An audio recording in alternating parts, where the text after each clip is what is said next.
Salut tout le monde, j'espère que vous allez bien. On se retrouve aujourd'hui pour une petite vidéo qui va commencer une petite série sur ma chaîne qui seront les pathologies de grossesse. Aujourd'hui, on va parler de quelque chose qui est de plus en plus fréquent, qui est le diabète gestationnel. Donc ça va tout simplement être un diabète. Vous connaissez sûrement tous la pathologie du diabète. Il y a plusieurs types de diabète, donc les diabétiques de type 1, souvent découverts dans l'enfance, et qui est une maladie plutôt de type auto-immune, et le diabète de type 2 qu'on développe souvent un petit peu plus avec l'âge. Et bien le diabète gestationnel, c'est un type de diabète qui se développe, enfin en tout cas qui est découvert pendant la grossesse. Petit disclaimer, je suis sage-femme, j'ai terminé mes études de sage-femme, donc je vous donne les informations que j'ai eues au cours de mes études, que j'ai lues dans les bouquins et que j'ai rencontrées au cours de ma pratique. Potentiellement je vais oublier des choses, potentiellement les professionnels de santé qui vous encadrent ne vous ont pas donné les mêmes. Dans ces cas-là, n'hésitez pas à réagir en commentaire histoire que tout soit clair pour vous.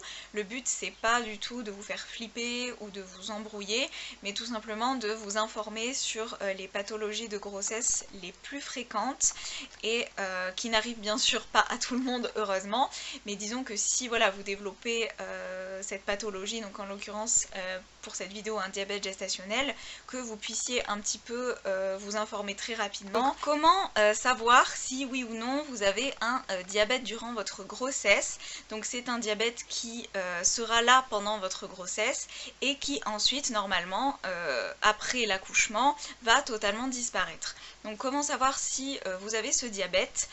On réalise deux dépistages durant la grossesse, le premier au premier trimestre par une petite prise de sang et le second au 6e mois par ce qu'on appelle plus généralement le test au sucre qui s'appelle en fait l'HGPO.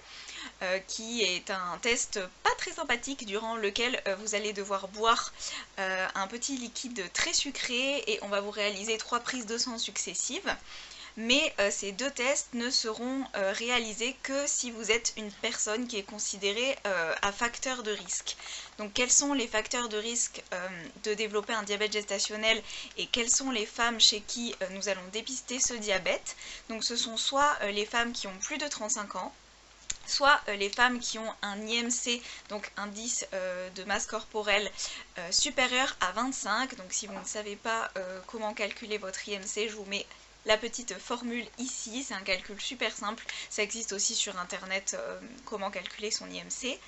Également si un parent proche, donc notamment votre père ou votre mère, est diabétique, et également bien sûr si vous avez déjà pour une précédente grossesse développé un diabète gestationnel ou alors que vous avez eu un enfant, ce qu'on appelle macrosome, c'est-à-dire qui est plus gros que la moyenne. Que ce soit avec la prise de sang du premier trimestre ou l'HGPO qu'on fait au 6e mois, ça va nous donner un taux de sucre que vous avez dans le sang et en fonction de ce taux, s'il est trop élevé, pour nous vous aurez développé un diabète gestationnel. Alors pourquoi certaines femmes développent un diabète pendant la grossesse? C'est tout simplement à cause des hormones que vont sécréter le placenta qui va rendre l'insuline comment dire, un peu inefficace, un petit point pancréas. En gros, le sucre qu'on a dans le sang, il est géré par deux hormones que produisent le pancréas, donc l'insuline et le glucagon. Donc nous, on va se concentrer sur l'insuline. Quand vous avez donc votre sucre dans le sang, c'est l'insuline qui va se charger de capter ce sucre dans le sang et de l'amener là où il faut et de ne pas le faire stagner dans votre sang. Et les diabétiques, c'est ce qui se passe, c'est pour ça qu'on dose leur taux de sucre dans le sang, c'est qu'ils ont un taux de sucre qui est trop élevé dans le sang parce que l'insuline fait moins ou plus vraiment son travail. Et lors de la grossesse, les hormones sécrétées par le placenta vont rendre le travail de cette insuline encore plus compliqué. Et du coup, certaines personnes qui présentent un facteur ou plusieurs facteurs de risque au diabète se mettent à développer ce diabète gestationnel. Pourquoi traiter ce diabète gestationnel? Alors déjà, pour la maman, c'est pas très cool de faire des hypoglycémies, des hyperglycémies, des hypoglycémies, des hyperglycémies, mais également pour le bébé, puisque le sucre va passer totalement la barrière placentaire, le sucre qu'il y aura dans le sang de la maman. Donc si maman a un taux de sucre trop élevé, ça passe dans le placenta et bébé a un taux de sucre trop élevé. Le problème, c'est que l'insuline de la maman, par contre, ne va pas passer le placenta. Du coup, bébé, il va se retrouver avec beaucoup de sucre, il va devoir lui-même sécréter beaucoup d'insuline, et le fait de devoir sécréter de l'insuline, c'est un facteur de croissance énorme pour votre bébé, et du coup, ça va le faire plus grossir que la moyenne. Donc le principal risque pour un bébé d'une maman qui a un diabète gestationnel qu'elle ne traite pas, c'est d'être macrosome. Du coup, le fait d'avoir un bébé plus gros que la moyenne, ça va augmenter le risque de déclenchement, puisque si bébé est vraiment trop gros, on ne peut pas se permettre de laisser la grossesse continuer et de voir le bébé grossir de plus en plus.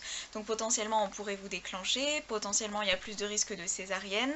Un accouchement sur un gros bébé, c'est toujours un petit peu plus compliqué, il y a des risques de blocage au niveau des épaules, de manœuvres. En plus, si bébé a eu l'habitude d'avoir beaucoup de sucre pendant la grossesse, une fois à l'accouchement, ce sont des bébés qu'on doit surveiller parce qu'ils sont à risque de faire des hypoglycémies et d'autres problèmes métaboliques. Et pour la maman, en plus de faire des hypoglycémies qui mettent pas bien, des hyperglycémies qui sont pas bien non plus, il y a aussi plus de risques d'infection, notamment urinaire, et également des risques d'hypertension. Comment on traite ce diabète gestationnel? Alors le diabète gestationnel, s'il est que gestationnel, c'est-à-dire qu'il est vraiment, on l'a que pendant la grossesse, c'est pas grave, c'est quelque chose qui se traite très bien, c'est très facile, on fait ça très souvent. La première étape, c'est tout d'abord de faire tout simplement un régime, d'aller voir un diététicien, un diabétologue, on vous prescrira tout ça, et de faire un régime entre guillemets adapté. C'est vraiment rien de foufou, c'est juste bien s'alimenter, avoir une activité régulière durant la grossesse, et bien sûr par contre surveiller ses glycémies, donc à l'aide d'un petit appareil et de petites lancettes au niveau, les petits pics au niveau des doigts là, et il faut faire ça avant chaque repas et 2 heures après chaque repas. Donc c'est vrai que c'est assez contraignant, c'est le point le plus contraignant pour le suivi d'un diabète gestationnel. Et si rien qu'avec ce régime, ces conseils diète, diabéto et l'activité physique, vos glycémies que vous prenez donc avant de manger et 2 heures après le repas, donc 6 fois par jour, sont bonnes, nous on a des seuils à ne pas dépasser, et bien dans ce cas on reste comme ça tout le long de la grossesse. Il faudra contrôler ça tout le long de la grossesse jusqu'à l'accouchement, et si tout va bien et que le diabète est, comme on dit, bien équilibré, il n'y aura pas de choses particulières à mettre en place. Souvent on vous met quand même une sage-femme libérale à domicile, au moins sur la fin de la grossesse, pour vérifier que tout aille bien.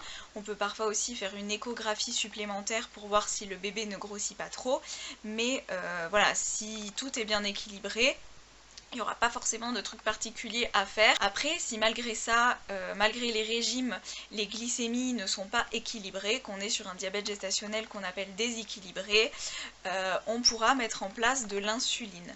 Alors pour ceux qui connaissent un petit peu les autres types de diabète, il y a plusieurs manières de prendre en charge les diabètes. Pour le diabète gestationnel, tout ce qui est antidiabétique en comprimé, c'est proscrit, on ne les utilise pas.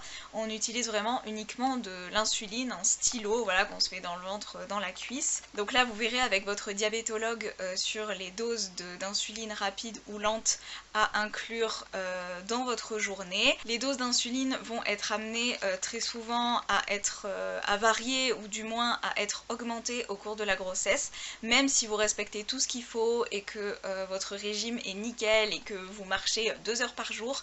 Malheureusement c'est pas du tout de votre faute, c'est le placenta qui sécrète de plus en plus d'hormones, et bien souvent il faut qu'on augmente les doses d'insuline petit à petit, mais comme je vous expliquais du coup au début de la vidéo, il n'y a aucun risque pour votre bébé que l'on mette en place cette insuline, puisque l'insuline ne passe pas le placenta. C'est d'ailleurs le problème de base de pourquoi du comment on doit traiter ce diabète.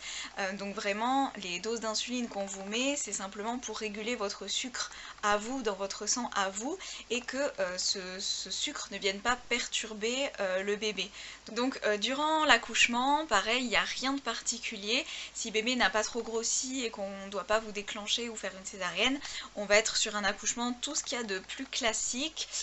On arrête l'insuline le temps de l'accouchement, on vous fait quand même des petits contrôles pour voir comment vous vous sentez. Après l'accouchement, si tout va bien, vous n'aurez plus besoin d'insuline si vous en avez, et plus besoin de vous piquer, de faire des vérifications, puisque c'est un diabète justement gestationnel. Potentiellement, selon les doses d'insuline ou l'équilibrage du diabète, on vérifiera quand même le sucre dans le sang de bébé. C'est des bébés qu'on fait manger assez rapidement, qu'ils soient au sein ou au biberon, mais dans la majorité des cas, il y a vraiment zéro souci. Après, ce qu'il faut savoir quand même, c'est que le fait que vous ayez développé un diabète gestationnel pendant la grossesse, ça montre quand même que vous êtes plus à risque quand même de développer un diabète sur le reste de votre vie. Du coup, ce qu'on va faire d'abord, c'est vérifier que c'était vraiment un diabète gestationnel. Donc pour ça, 3 mois après l'accouchement, vous referez un petit test, soit une prise de sang, soit le petit test du sucre là, qui n'est pas très agréable. Et après, régulièrement au cours de votre vie, il faudra refaire ces tests, histoire de vérifier qu'il n'y ait pas un vrai diabète qui s'installe. Donc voilà, c'est tout pour cette vidéo, j'espère qu'elle vous aura plu. J'ai essayé de pas trop vous donner d'informations, mais juste de vous donner un petit peu les grandes lignes sur qu'est-ce que le diabète gestationnel. J'espère que ça aura pu vous aider, et on se retrouve très bientôt pour une prochaine vidéo. Ciao!